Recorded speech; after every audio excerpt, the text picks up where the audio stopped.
a U-2 CIA spy plane got shot down over Russia. It accused the United States of operating this spy plane, and they said we shot it down. Allen Dulles told Eisenhower to lie about it. He said they don't have the pilot because the pilot's dead, and they won't have enough parts from that plane to be able to prove anything.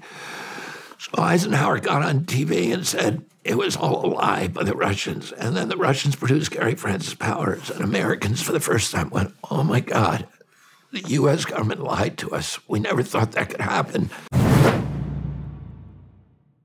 You know, getting to know you a little bit, I want to compliment you on the way you think. You don't seem like a knee-jerk reaction guy. You seem like let's dig in and find out what the hell the problem is and fix that, rather than let's do a knee-jerk reaction just for a publicity stunt or whatever it is. So thank you.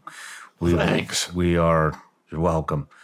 We have a couple minutes left, and then I know you're a busy guy and you got a jet, but I believe it's June 29th is the first presidential debate on CNN. Yeah.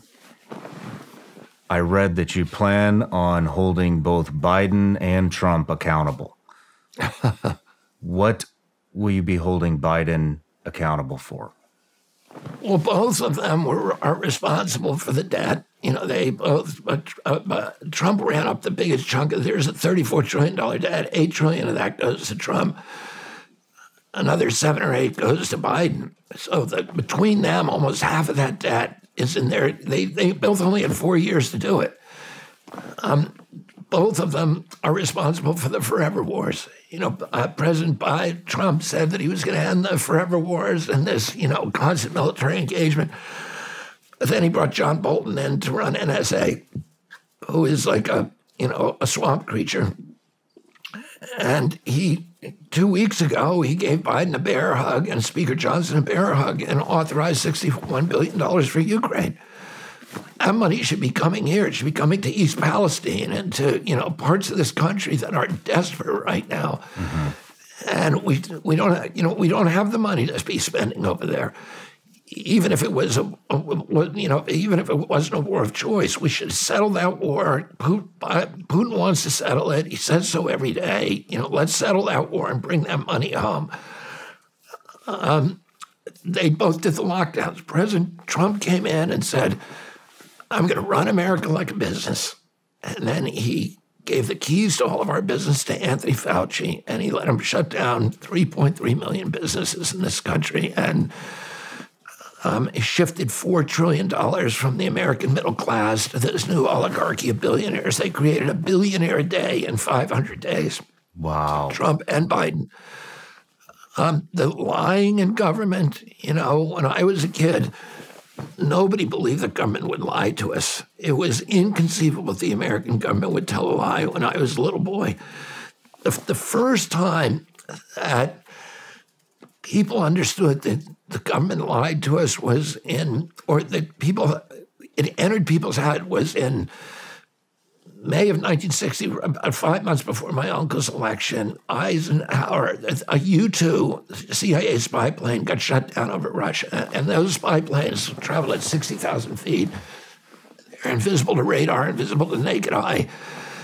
It was a top secret program. Nobody knew, but there was a spy. There was a Russian mole at Langley, and he gave them the plans, told the Russians how to shut it down, so they shot it down. But the pilot was supposed to commit suicide. He had a cyanide shot that he carried on him in a coin.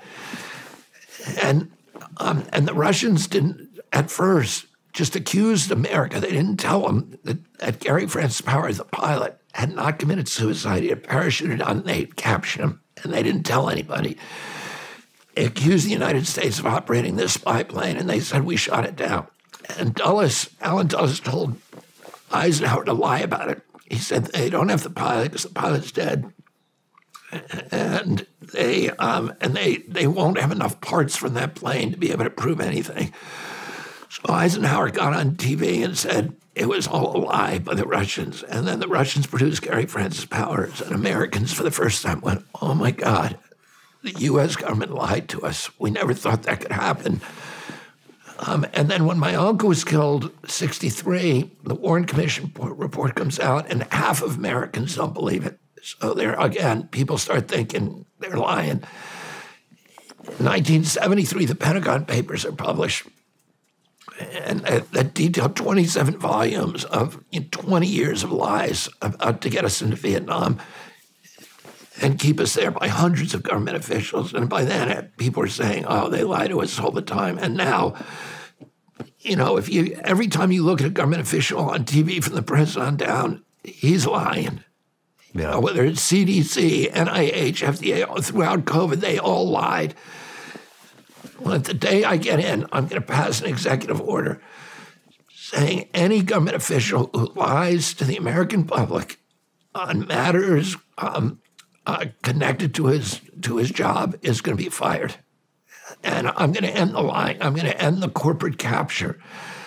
I'm going to end the division. President Trump and President Biden, they're products of the hatred, this polarization, this toxic polarization that split our country. They both say it's a problem, but they're both feeding it. And, the way they're going to win the White House is by telling us to hate the other guy. In head-to-head races, I beat them both. I beat I beat Trump by 3 electoral votes. I beat Biden by 39 states to 11. I beat him in a landslide. And people want to vote for me. I have a greater popularity than either of them, but they won't because they're being manipulated by fear. They're saying if you vote for Bobby, you're going to get, the other guy elected. So they're voting on the lesser of two evils, and they're voting out of fear. And both of those guys need to feed the fear in order to get elected. So they can't end the polarization. So all of these existential things that are issues that are really threatening our country and the chronic disease epidemic, they can't solve it because they presided over it, the explosion of the epidemic. These are things I'm going to end. And they can't do it. So if you want more of the same, we already know what they're going to do because they both had a 4-year chance.